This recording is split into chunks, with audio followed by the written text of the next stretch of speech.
Bonjour à tous, allez aujourd'hui dans cette nouvelle vidéo on va parler d'un sujet d'actualité, on va parler intelligence artificielle et voyage à vélo bien sûr, c'est parti.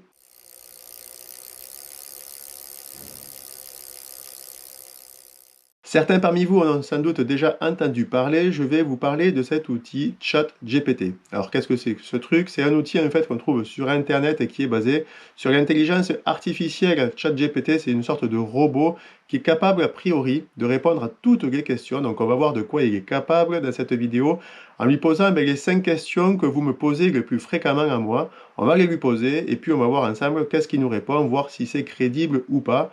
Et puis voilà, je vous donnerai un petit peu mon avis au fur et à mesure de ces questions et à la fin, on débriefera tout ça ensemble pour voir si c'est quelque chose qui vaut le coup ou pas. Allez, c'est parti. Bon, avant de lui poser ces questions, on va commencer par faire connaissance et voir s'il connaît la chaîne Cyclo-Voyage avec Gaëtan. Allez, je lui pose la question tout de suite. Cyclo-Voyage avec Gaëtan est une série de vidéos sur YouTube qui suit les aventures de Gaëtan, un cycliste passionné, alors qu'il parcourt le monde à vélo. Au cours de ses voyages, Gaëtan partage des moments de la vie quotidienne et rencontre les gens et des cultures différentes. La série est axée sur l'aventure, le voyage lent et le tourisme durable. Gaëtan montre comment il voyage à vélo et comment il gère les défis de la vie sur la route tout en partageant ses réflexions sur les voyages, l'environnement et la vie en général. Cyclo-Voyage avec Gaëtan est une série inspirante qui encourage les gens à explorer le monde à vélo et à découvrir de nouveaux horizons.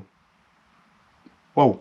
Bon, je dois avouer que là, pour une première question, je suis assez bluffé parce que d'une part, je pensais pas en fait qu'il allait répondre à quelque chose concernant une chaîne YouTube. Je pensais que c'était plutôt sur des sujets assez classiques, assez basiques, mais là, a priori, ça a l'air assez pointu le truc. Donc on va voir maintenant qu'est-ce qu'il a dans le ventre, le bonhomme. On va lui poser les questions que vous m'envoyez le plus fréquemment et on va commencer par celle que vous m'envoyez vraiment le plus souvent. Combien de kilomètres faire par jour en voyage à vélo? Le nombre de kilomètres que vous pouvez faire par jour en voyage à vélo dépend de plusieurs facteurs tels que votre niveau de forme physique, la topographie du terrain, les conditions météorologiques, le poids de vos bagages, la qualité de la route et votre expérience en cyclisme. Bon, déjà, ça commence pas mal, hein. En général, les cyclistes expérimentés peuvent parcourir entre 70 et 120 km par jour, tandis que les débutants ou les cyclistes occasionnels peuvent parcourir entre 30 et 60 km par jour. Toutefois, il est important de ne pas se fixer des objectifs trop ambitieux et de tenir compte de ses propres limites physiques pour éviter la fatigue ou les blessures. Il est également important de prendre en compte les pauses pour se reposer, se nourrir et s'hydrater, ainsi que les arrêts pour visiter des attractions touristiques ou pour profiter des paysages. En fin de compte, la clé pour un voyage à vélo réussi est de trouver un équilibre entre le plaisir de rouler et la prise en compte de ses besoins physiques et psychologiques. Ouais, bon, là aussi je suis quand même assez surpris parce que d'une part, il donne des données, on va dire, assez générales, il donne pas un chiffre clair et net et unique, en fait, il donne des fourchettes et il arrive même à en donner plusieurs fourchettes en fonction des paramètres qu'il décrit. Il fait une réponse quand même assez complète, hein, quoi qu'on puisse dire. Donc c'est quand même assez, c'est assez bluffant, hein. Je ne sais pas ce que vous en pensez. On va poursuivre maintenant avec une autre question. On va lui demander pourquoi voyager à vélo. Il y a plusieurs raisons pour lesquelles voyager à vélo peut être une expérience enrichissante et agréable.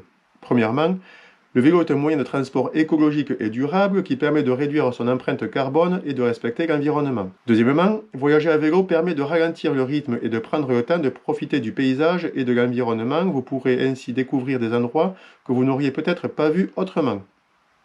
Troisièmement, le vélo est un excellent moyen de faire de l'exercice physique. Pendant votre voyage à vélo, vous serez en mouvement et vous solliciterez plusieurs muscles de votre corps, ce qui peut être bénéfique pour votre santé et votre bien-être. Quatrièmement, voyager à vélo peut être une expérience sociale enrichissante. Vous pouvez rencontrer d'autres voyageurs à vélo, partager des histoires et des expériences, et peut-être même vous faire de nouveaux amis. Cinquièmement, voyager à vélo peut être une expérience économique. Le coût d'un voyage à vélo est souvent moins élevé que celui d'un voyage en voiture ou en avion et vous pourrez économiser sur les frais de transport et d'hébergement. Sixièmement, voyager à vélo peut être une expérience de liberté et d'indépendance. Vous pouvez décider de votre itinéraire, de votre rythme et de votre destination et vous êtes libre de vous arrêter quand vous le souhaitez. Dans l'ensemble, voyager à vélo peut être une expérience unique et enrichissante qui vous permettra de découvrir de nouveaux endroits, de rencontrer de nouvelles personnes et de vivre des aventures inoubliables. Ouais, alors là quand même c'est assez étonnant. Je ne m'attendais pas en fait à ce qu'il fasse des réponses aussi détaillées en plusieurs points, en énumérant des sujets assez différents pour répondre à une seule et même question.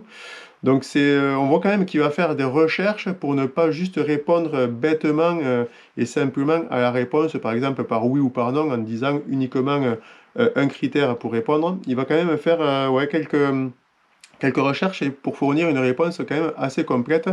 C'est assez surprenant, hein. Allez, on poursuit. On va lui demander maintenant quel itinéraire parcourir pour faire un premier voyage à vélo en France. La France est un pays magnifique pour faire du vélo avec des paysages variés et des routes pittoresques. Voici quelques idées d'itinéraires pour votre premier voyage à vélo en France. Premièrement, la Loire à vélo. C'est l'un des itinéraires les plus populaires pour faire du vélo en France. Il suit la vallée de la Loire, de Nevers à l'Atlantique, en passant par des châteaux, des vignobles et des villages pittoresques. Deuxièmement, la Vélodyssée. Cette piste cyclable longe la côte atlantique française de la Bretagne jusqu'à la frontière espagnole. Elle traverse des dunes, des forêts et des plages de sable fin. Bon, jusque-là, il n'est pas hors des clous, hein, l'artiste, hein. Troisièmement, la route des vins d'Alsace. Ce parcours suit la route des vins d'Alsace, une région viticole célèbre pour ses vins blancs. Vous pouvez découvrir les villages pittoresques, les vignobles en terrasse et les forêts de la région. Bon, ça je ne m'attendais pas à celle-là, mais pourquoi pas. Quatrièmement, le canal du Midi. Cette piste cyclable suit le célèbre canal du Midi de Toulouse à la Méditerranée. Vous pourrez découvrir des paysages verdoyants, des écluses et des vieilles villes historiques comme Carcassonne. Cinquièmement, la véloroute du Mont Saint-Michel. Cet itinéraire suit la côte normande jusqu'au Mont Saint-Michel. Vous pourrez découvrir des plages de sable, des falaises et des villages de pêcheurs. Alors je ne sais pas s'il veut parler de la vélo maritime ou de la vélocénie. Il suit la côte normande, ça voudrait presque dire la vélo maritime, mais bon, je sais pas. Il y a bien sûr de nombreuses autres options pour découvrir la France en vélo en fonction de vos préférences et de vos intérêts. Avant de partir, il est important de bien planifier votre itinéraire et de vous assurer que vous avez le bon équipement et les connaissances nécessaires pour faire du vélo en toute sécurité. Comment dire, je suis quand même assez agréablement surpris hein, par ces réponses parce que là, il arrive à proposer des itinéraires existants basés sur des véloroutes, en fait, des eurovélos même. Il fait des choix dans ce qu'il indique qui ne sont pas en dehors, à côté de la plaque, hein. La Loire à vélo, la Vélocénie, passer au Mont-Saint-Michel, le canal du Midi, c'est des itinéraires cyclables qui sont ben, quand même relativement plats, faciles, accessibles à tous. Donc pour un premier voyage à vélo, ben, ça match, hein, comme on dit, avec la question. Il est vraiment pas à côté de la plaque, hein. On va lui poser une autre question pour voir. On va lui demander ben, de quoi ai-je besoin pour voyager à vélo. Pour voyager à vélo, vous aurez besoin de plusieurs équipements et fournitures. Voici une liste non exhaustive de ce dont vous pourriez avoir besoin. Premièrement, un vélo. Ouais, ça peut être utile. Choisissez un vélo adapté à votre voyage avec des pneus adaptés au terrain sur lequel vous allez rouler. Deuxièmement, un casque. Ah, c'est bien ça. Un casque est essentiel pour votre sécurité. Troisièmement, des sacoches. Pour transporter vos vêtements, nourriture et autres fournitures, vous aurez besoin de sacoches résistantes et imperméables. Quatrièmement, des outils de réparation. Vous devriez importer une pompe, des rustines, des clés et des tournevis pour les réparations de base. Bon, là, il exagère peut-être un petit peu, mais en tout cas, pour ce qui concerne les crevaisons, pompes et rustines, on est d'accord, je pense, tous, hein. Cinquièmement, des vêtements adaptés. Des vêtements respirants et résistants à l'eau sont essentiels pour rouler confortablement, surtout lors de conditions météorologiques changeantes. Oui, il a raison. J'aurais quand même ajouté le cuissard parce que faire du vélo, ça peut quand même amener des douleurs au niveau du cul et moi je pars jamais sans cuissard, mais en tout cas, sa réponse est pas con, hein. Sixièmement, des chaussures appropriées. Des chaussures de vélo confortables avec une semelle rigide pour un pédalage plus efficace. Oui, pourquoi pas. Septièmement, de la nourriture et de l'eau. Apportez suffisamment de nourriture et d'eau pour votre besoin pendant votre voyage. Huitièmement, un sac de couchage et un tapis de sol. Si vous prévoyez de faire du camping, vous aurez besoin d'un sac de couchage et d'un tapis de sol.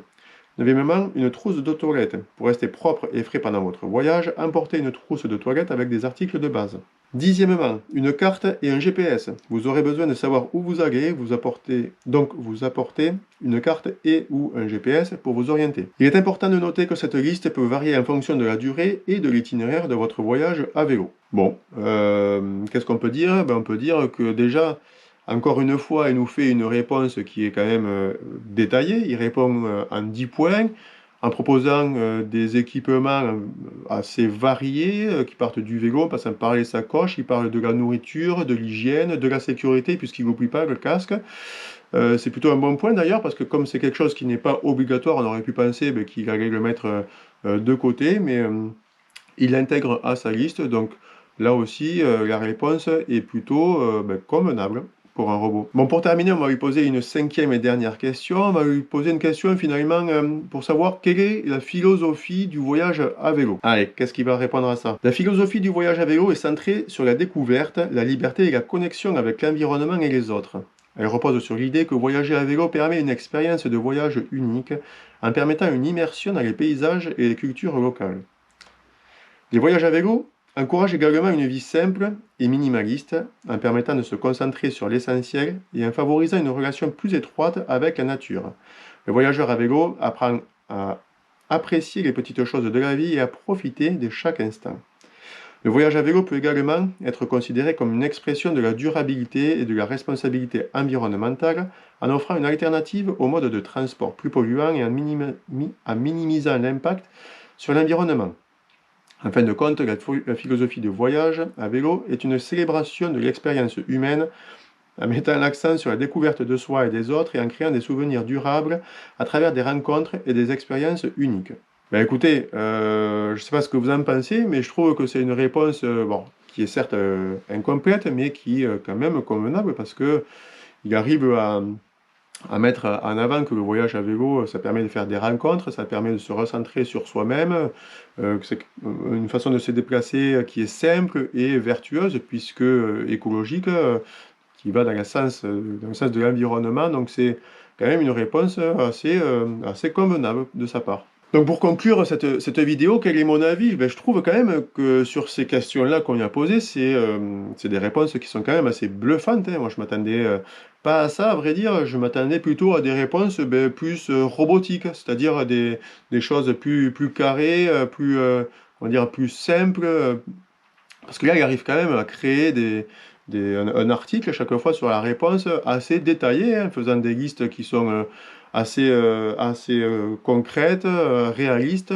concernant la philosophie, concernant l'itinéraire des voyages à vélo. Il arrive à proposer des choses assez cohérentes, donc c'est quand même assez bluffant. Donc pour ceux ou celles qui regardent et qui ont des questions, on va dire, de tous les jours, dont ils cherchent les réponses, pourquoi pas aller lui poser et voir ce qu'il répond.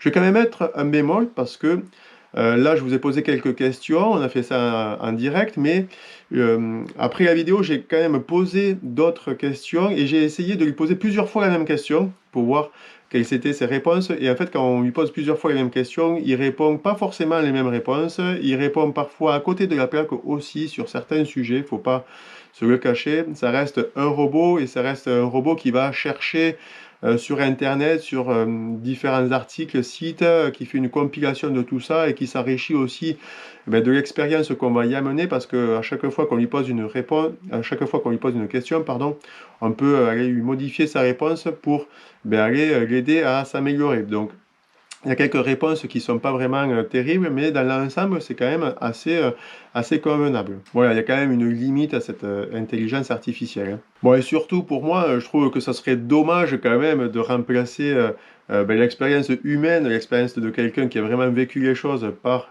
l'expérience d'un robot qui, au final, ne fait que relater, ne retranscrire des choses qu'il va glaner ça et là. Finalement, ça remplacera jamais quelqu'un qui a vécu, qui va partager sa propre expérience avec ses sentiments, ses sensations, son ressenti. Et voilà, rassurez-vous, Cyclo Voyage avec Gaëtan ne sera pas remplacé par un robot. Je serai quand même toujours là pour répondre à vos questions par moi-même. Voilà. En tout cas, c'était un sujet que j'ai voulu traiter parce qu'un sujet d'actualité et je trouve que c'était intéressant de voir qu'est-ce qu'il pensait du voyage à vélo et voir si ses réponses étaient finalement loin du compte ou pas. Et je pense que vous vous êtes rendu compte qu'il n'était pas à côté de la plaque tant que ça. En tout cas, voilà, je serais curieux de savoir ce que toi tu en penses parce que ces sujets d'intelligence artificielle, de nouvelles technologies, c'est toujours des sujets avec des positions parfois très tranchées. Donc n'hésite pas à me dire ce que tu en penses en commentaire. On se retrouve très bientôt pour une prochaine vidéo voyage à vélo, non pas robotique, mais avec Gaëtan chair et en os, si je puis dire. Allez, on se retrouve très bientôt. Salut!